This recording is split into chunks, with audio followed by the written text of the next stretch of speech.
Grabihan na talaga yung mga deliveries ng cake ko at sobrang traffic sa San Jose del Monte, Bulacan. Akala ko sa Malolos lang. Sobrang layo na din talaga ng nararating ng mga cakes ko. And that's one thing that I am actually proud of as a baker. Siyempre po, nakakapag-deliver na tayo kahit saan man yan as long as you can pay delivery fee. Yes po, nagde-deliver po kami. Kasi hindi lang naman po delivery talaga yung binabayadan nyo sa amin. Siyempre po kasama din doon yung pag-iingat namin sa cake.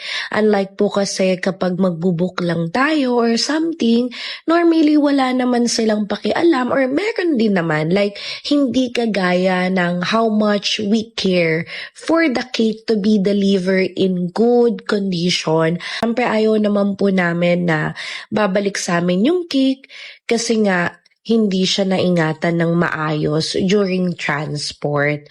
At ayun na nga, ito palang cake na to ay isa sa mga promo cake ko which is yung 1,500, 6x4 ang size, tapos with 12 pieces cupcakes na siya.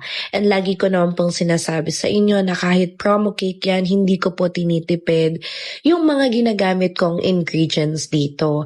At yung mother pala ng Celebrant ay nag-add din ng another 13 pieces na cupcakes with special instructions na kung pwedeng gawin na iba-iba din yung kulay ng cupcakes at the same time gawin siyang parang mushroom.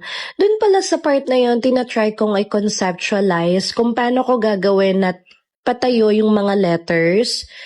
Unfortunately, at the end, parang nagbago din yung isip ko kasi parang hindi siya magiging sobrang stable, especially kasi ibabiyahe pa siya ng malayo to San Jose del Monte, Bulacan. And then, eto na pala yung mga cupcakes. And by the way po, sa ating pong promo cake, hanggang 2-tone or 2 colors lang po yung pwede sa mga cupcakes.